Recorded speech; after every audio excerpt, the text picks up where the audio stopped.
the Reconstructionist Radio Podcast Network presents Worldview Media Podcast, where Gordon and Joyce Runyon view popular media through the lens of the biblical five-point covenant model to help believers appreciate and apply principles of exciting narrative and engaging storytelling. Coming to you live from the cockpit of Zephram Cochrane's warp ship. It's the Worldview Media Podcast. I'm your host, Gordon Runyon, and with me is Miss Joyce. They call her the Big Shooter. Yes. And this is the Worldview Media Podcast, the most frivolous podcast on the Reconstructionist Podcast Network. Reconstructionist Radio Podcast that Network. didn't sound quite right. Right. Well, I'm off my game. Oh, no. And I think it's a chronic condition. I won't say anything. All right, so we're here to talk about Star Trek 8. Otherwise known as? Also called First Contact. First Contact. This is the one with the Borg. The Borg, is it really First Contact? What? Because he's already been the locutus. Well, it's not because they're... It's not... No. Oh, I'm chronologically off. I see. Yes, you are. Yes. Well, all right then. It's not saying this is the first time they've contacted the Borg. It's talking about the day of the historic first contact. Oh, okay.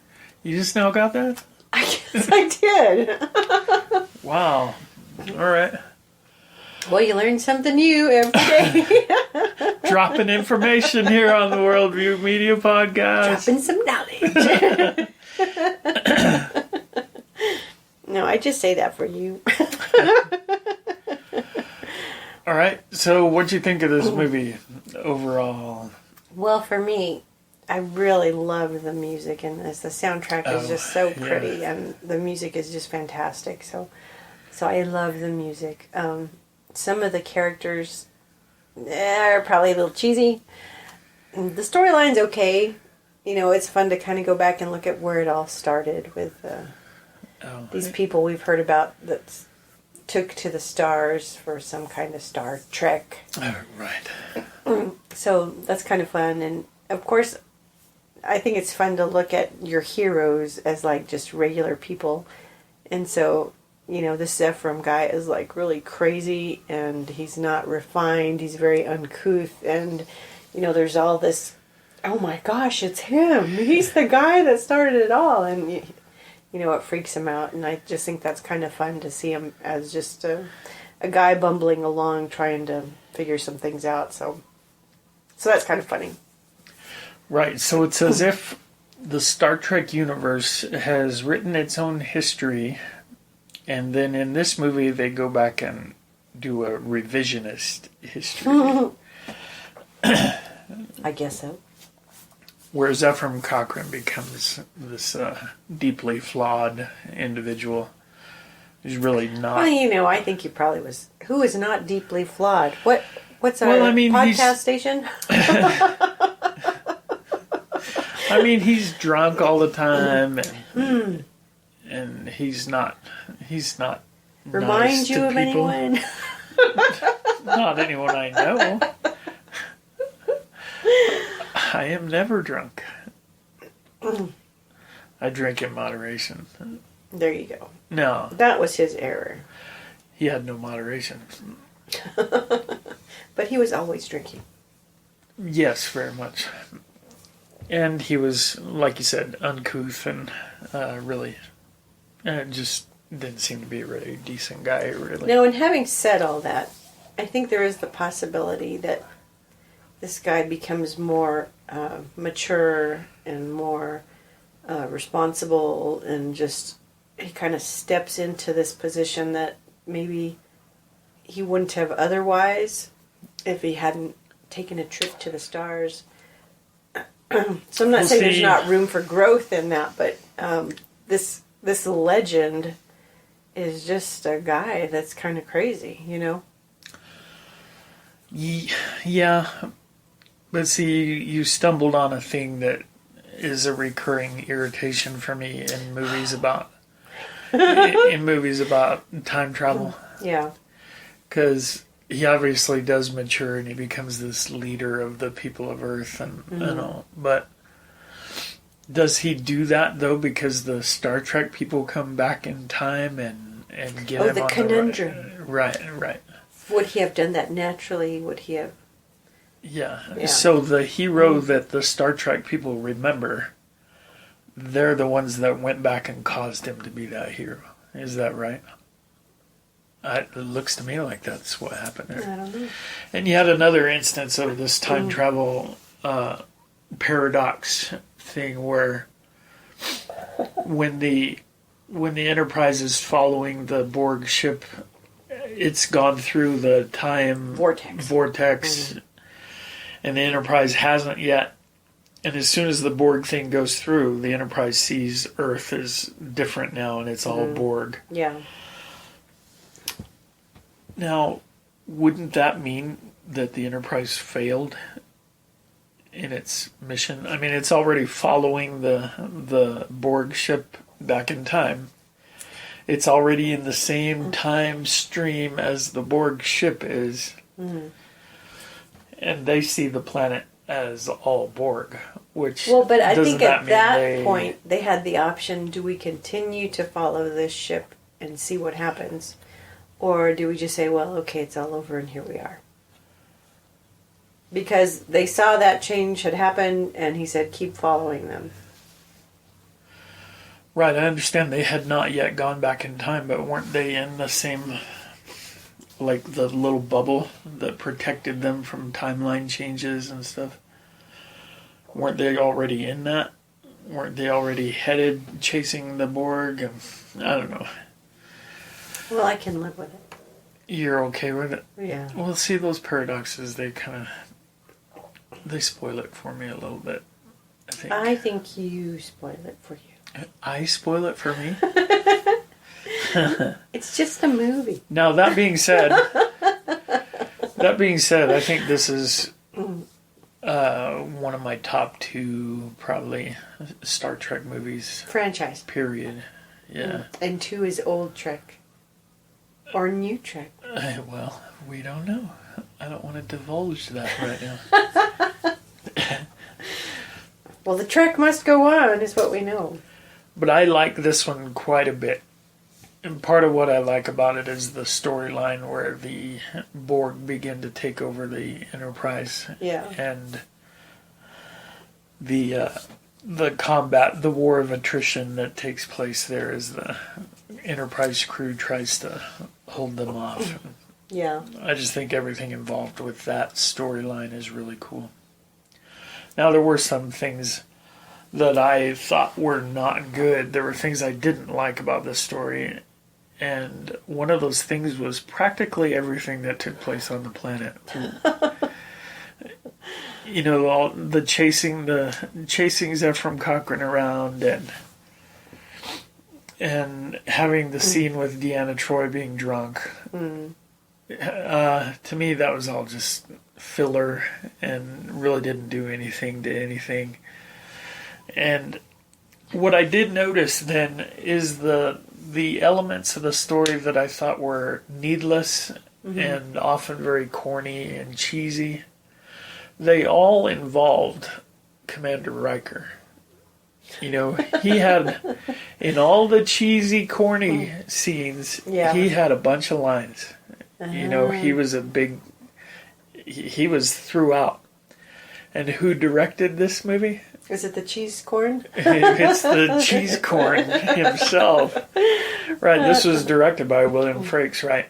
And so is it a coincidence then that in a subplot that really doesn't do anything one way or the other and is often corny and cheesy, that he gets to then have a bunch of FaceTime on camera? And well, now, unless he wrote the script, I think that's a little bit different. But just to direct. Oh, I'm saying he got the script and he changed it so that he could. Yeah, I don't know about that. And I'm saying all this. This is, like I say, one of my favorite Star Trek movies. But just the rewatch that we did, there were certain places that I just cringed. Bad acting, I thought, in a couple of places.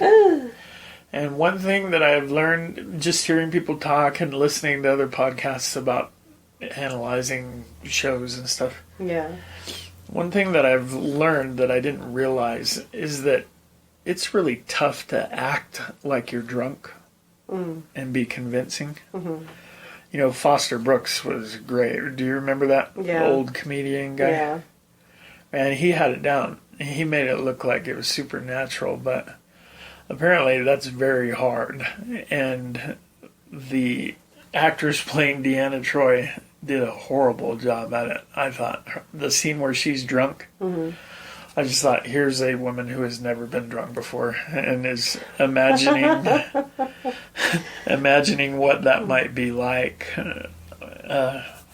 I just cringed. I thought it was terrible acting by her, but in a good movie. Well, all right then. Do you have any other overall sorts of comments?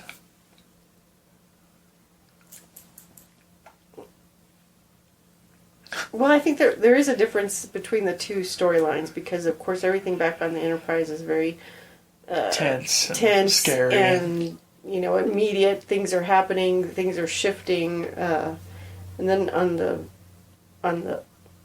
planet, nobody has any clue what's going on up there, the gravity of the situation that they're in, and so I think that interplay between the two maybe is why the one seems more cheesy than the other. I don't know. Well, was there no possible way to connect them a little bit? Could you not have? How? Could you not? Well, you're connected because the one that's supposed to be on the planet is up on the ship. The Borg? No, the girl, the woman.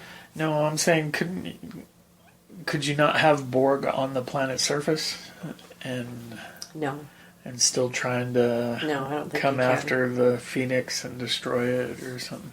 No. They took their one shot at destroying the warp ship, and after that they left it alone. Because they were destroyed, and so the immediate thing was to transfer over to the Enterprise. Why are they going to transfer over? Well, they have to destroy this. They have to destroy the warp ship to do what they want to do, right? That's what I thought. And it just didn't seem like... They're patient and they can wait until they've taken over the Enterprise and then they can... Well, that would make it a lot easier, because even if they go to the planet, they still have to deal with the Enterprise. Somehow that has to be dealt with. Yeah, but I just think it might have been a little bit more exciting if you had like a handful of Borg on the planet. Well, that'd be a real uneven fight for technology-wise and weapons and what was going on. Well, that's what makes it scary. Now you've got these Borg on the planet. Or have the Borg destroy the Vulcan ship. That would have been funny too. Or that would have been funny. Yeah. Now he's being cheesy. All right. Well, all that to say, I really did like the movie. There were just some places that I was like, Yeah, well, there were some places where I was like, now really, is this really... Then you just have to say, well, it doesn't really matter, really. Right, and some of the things that they're doing for comedic relief struck me as them saying, okay, we need some comedic relief here. Mm-hmm.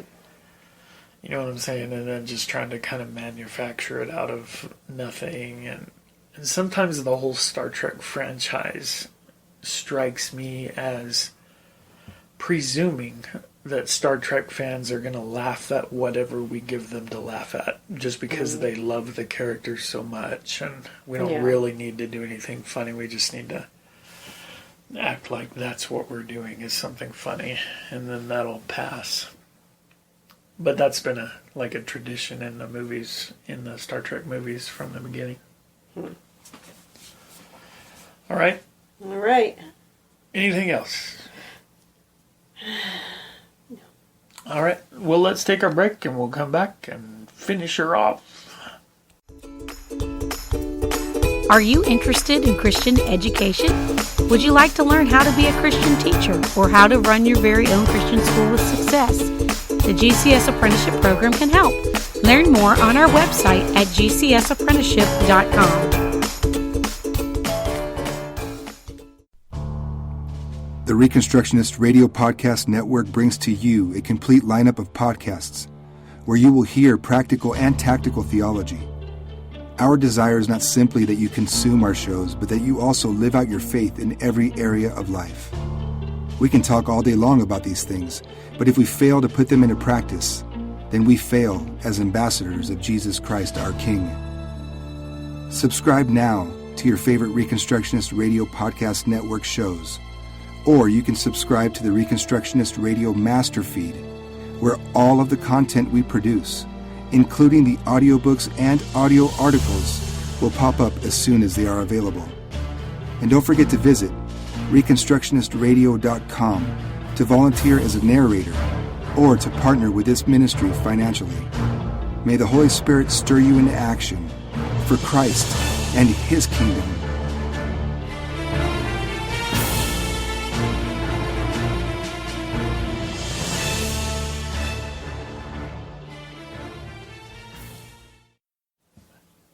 And we're back, Worldview Media Podcast, talking about Star Trek First Contact, the 8th in the series of Star Trek movies. Yeah.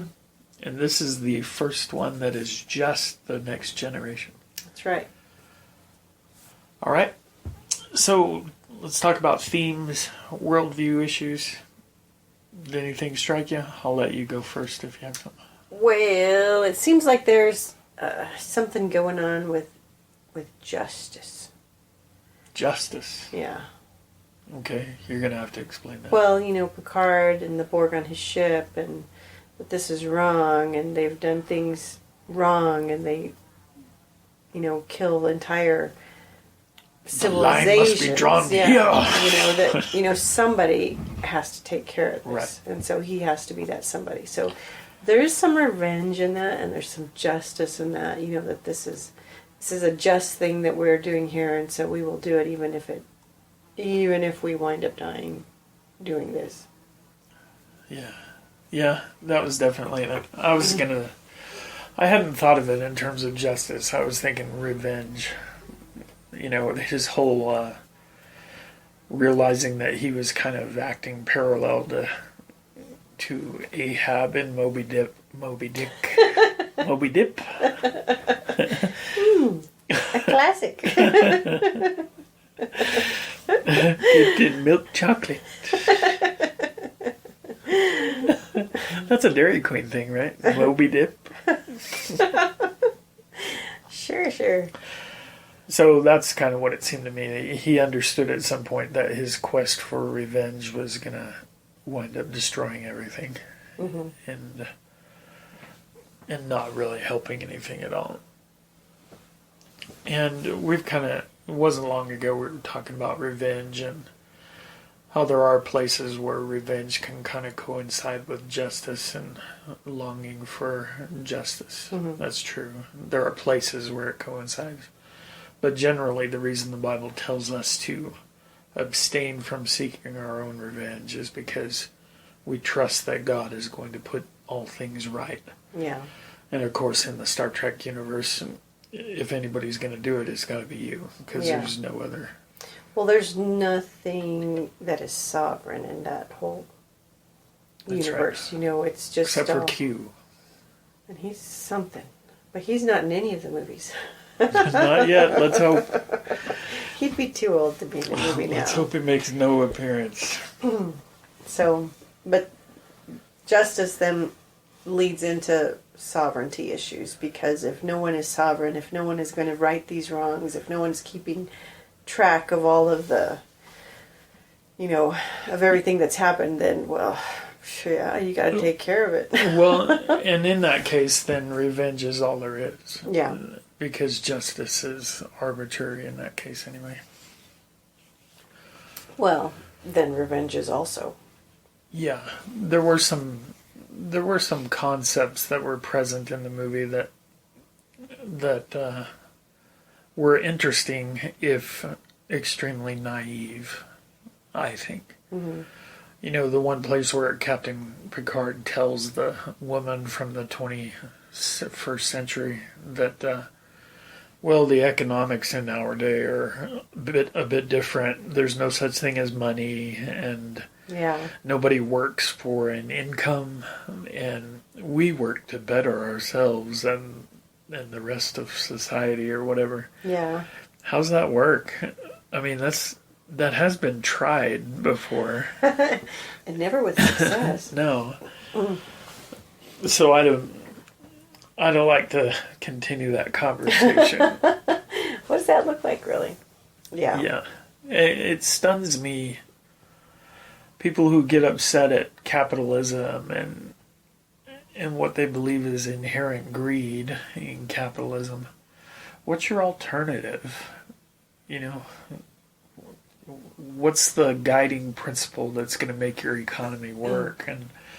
And I think you're left with nothing other than what Picard was talking about, just this kind of pie in the sky belief that if you just give humans the right situations, they'll just do good naturally, and they'll just help each other just to help each other. Yeah, because they can.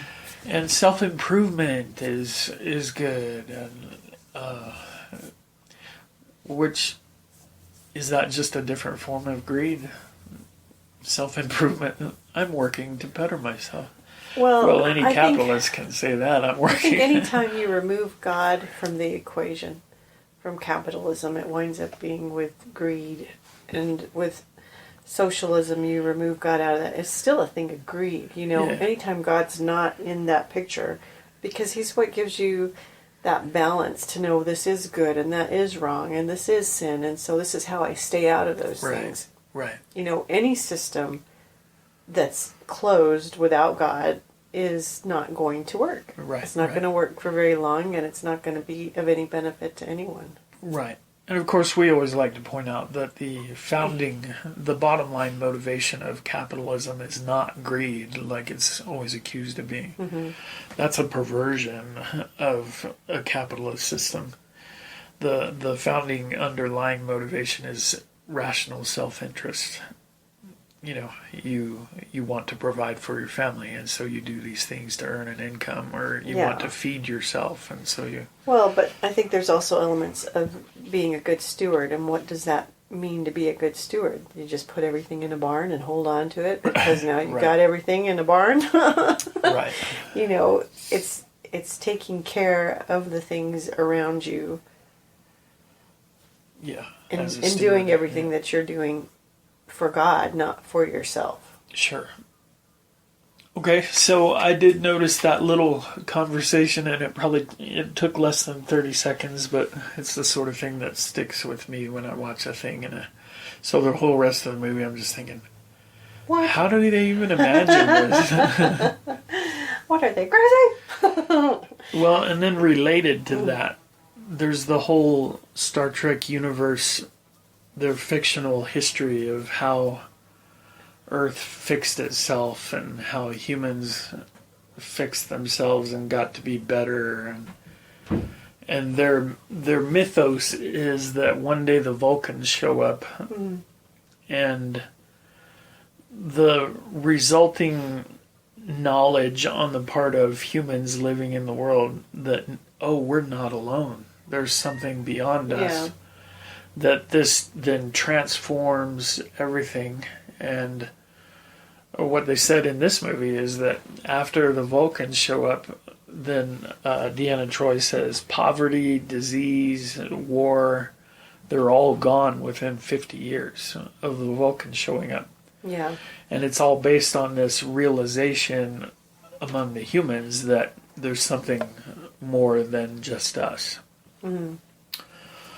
And that's again an element of pie in the sky, sort of stuff, isn't it? I mean, because when they were saying, "Oh, the Vulcans," I thought of another Star Trek series, which is Enterprise, and the Vulcans were the bane of their existence because they were always having their hard thumbing, to work with, had their thumb on their neck, and no, you'll do this when we say you can, and now is not the time. And, so, and the whole thing being alone in the universe, you're not. That's right. That's the whole thing with God is this isn't a vacuum with nothing in it that, it's just spinning out of time. And, if you feel alone, it's because you want to be alone. Right. And you're trying to suppress anyone around you. Repression. Right. Well, Christians actually believe that an extraterrestrial being showed up on Earth and walked around for a generation, and they nailed him to a cross. Yeah. Now, it did unite the Earth, but it was united against him and in wickedness and evil. And so this idea that if aliens showed up, that would fundamentally make people better. Yeah. And that we would just love each other more and eliminate all the differences that cause wars now. Yeah. How naive can you be? It's pretty crazy. And it did remind me that I've seen another... It's been years and years, and I can't remember what it was exactly, but I know Jonathan Frakes was in it, and it was a documentary. And I think it was about whether or not there was an actual alien being held at Area 51 in Roswell. The evidence for and against. Yeah. And I bet Jordan and Reagan would know. they might. But that theme was in there. He preached that in that documentary. This whole idea, hey, if they do have an alien, that means we're not alone. And maybe we should treat each other better. And so he really buys into that Star Trek mythology. I don't know. Well, I'm not saying he buys into the alien, but he buys into the concept that if aliens did visit us, that would be the impetus for us to suddenly become better people or something.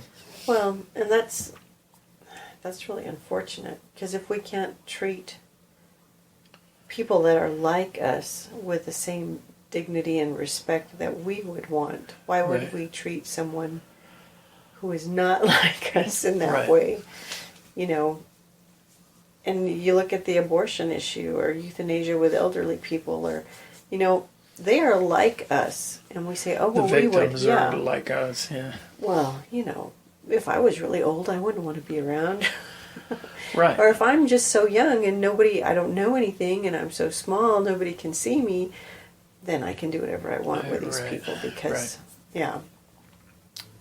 Well, yeah, and it's like when you think about the excuses that are used in the abortion thing, like, I've got a right to do whatever I want with my body, or absolutely, but that's not your body that you're mutilating and destroying. I'm just saying, people who are willing to use dumb excuses like that, I'm not sure how an alien landing on the Earth would change that way of thinking, or is it supposed to change the abolitionist way of thinking somehow? Suddenly that's not murder and we shouldn't worry about it, or so any real life issue that we debate and that we fight over, how would a Vulcan showing up on Earth change the morality of those things? And I just don't think people have thought these things through. Well, I don't think it would change anything. It would give people something united to be against other than each other. Well, that's got to be it, doesn't it?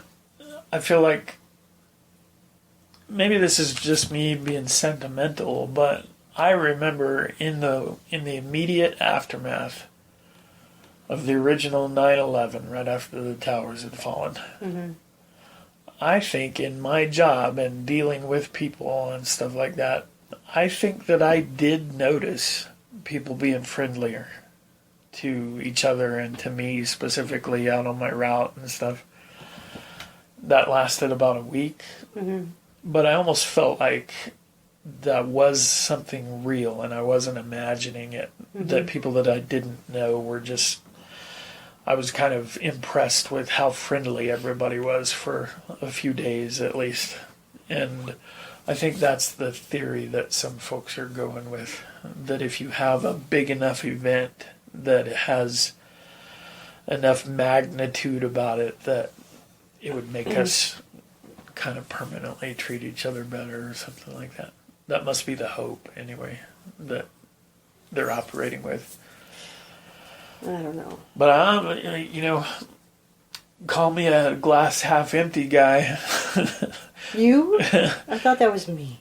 But when God stepped out of heaven and stepped on earth to prove, for the express purpose of proving beyond a shadow of a doubt that we here on the earth are not alone, and there are beings higher and above us, that didn't unite the earth. Christ himself said he came to bring a sword and divide people, and that's what he wound up doing, his ministry, at least for a little while. I look forward to a day when we'll have a united earth through the gospel. Yeah. But 50 years to eliminate poverty, disease, and war because Vulcan shows up.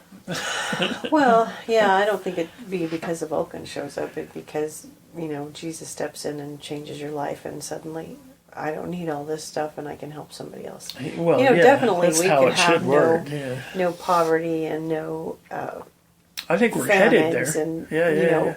There's no reason why any person on this planet shouldn't have food and water and some place to sleep. Sure. There's just absolutely no reason.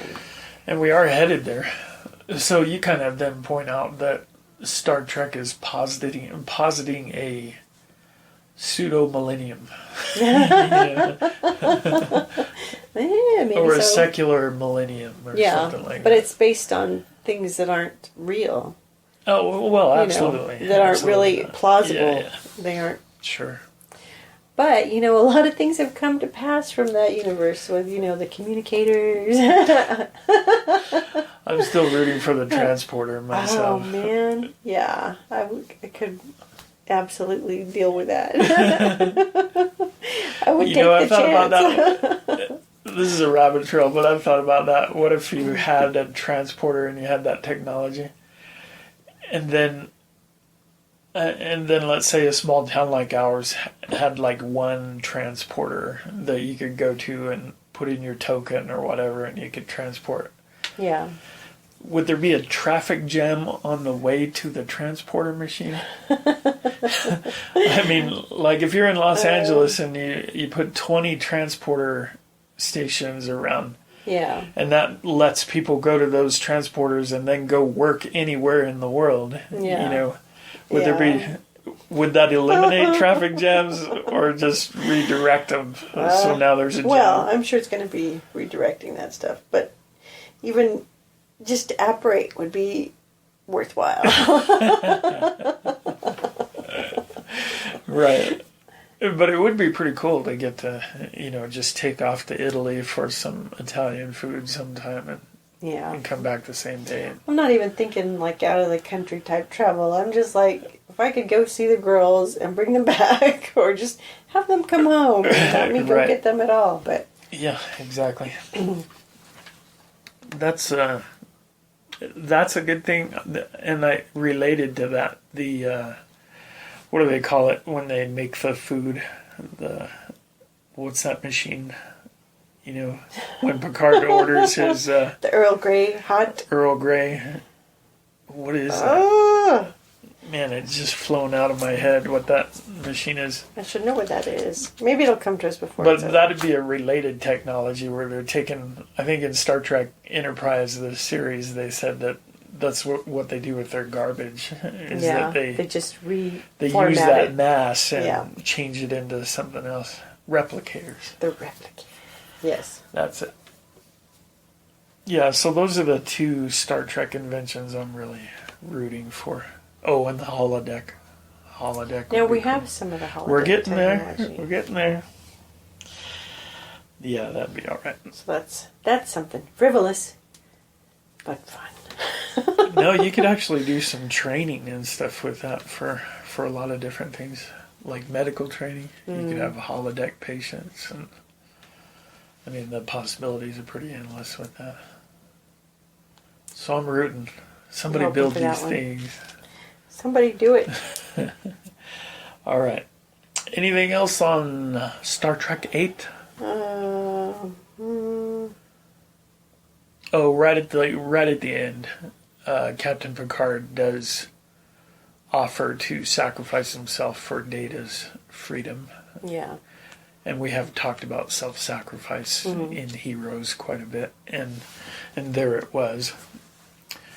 And at first when I saw that, I was thinking, so he's offering to be a Borg forever for the sake of Data, which is really incredible. It'd be better to die, probably. You know? And but then at the time when he made that offer, he thought he was going to die, along with all the other Borg, because the ship was about to explode and all that. So he was hoping they'd make the trade. You mean they hadn't stopped the... No. When he offered to make the trade, they hadn't stopped it yet.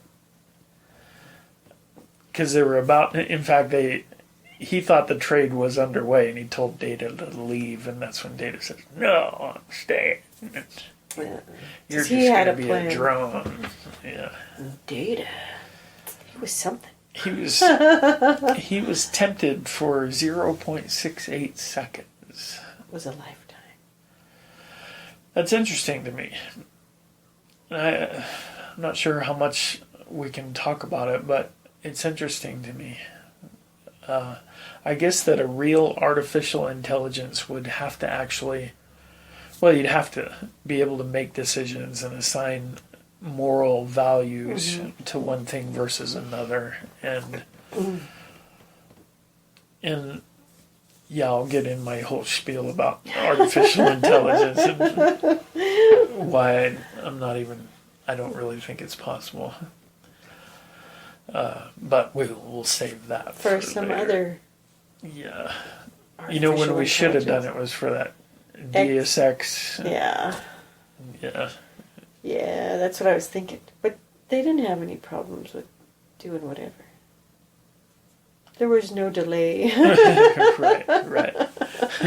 That's why I didn't talk about it. They handled temptation poorly as well. They just dived right in. Not like other people. All right, you got anything else, Mom? I don't think so. Until next week for the next... Star Trek 9. 9. Insurrection. Now that is something. Well, we'll see. We'll see. All right, then. Is that one of your favorites? You know... I have to see it again, and I'll let you know. All right. I think one of my favorites is actually from the series Next Generation that I think of as a movie, but it must not be a movie because... You never see it? Yeah. Okay. So it must be like a 2-part deal where it was like the season finale on one or something. So, yeah. I was like, well, where's this one? And it's not a movie. Oh. All right, very good. Well, I think we're done here on the Worldview Media Podcast.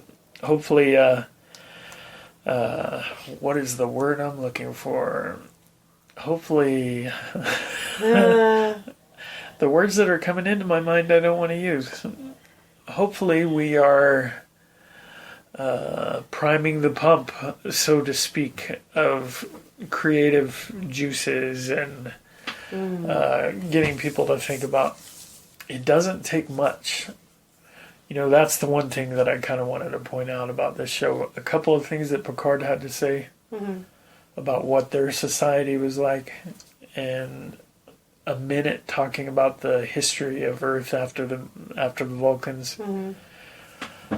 So it preaches a worldview in just a few lines of dialogue. The rest can be this action movie where it's like part robot zombies taking over everything. You know, that's really what they are. They're part robot zombies, and it can be really exciting and action packed.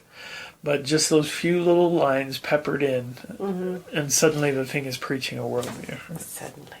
Yeah. Always something is. Always something is being preached, for sure. Okay, go out and do it, y'all. We'll see you later. Bye. Thank you for listening to the Worldview Media Podcast. Please visit reconstructionistradio.com to check out the other podcasts in our network and to download our free audiobooks.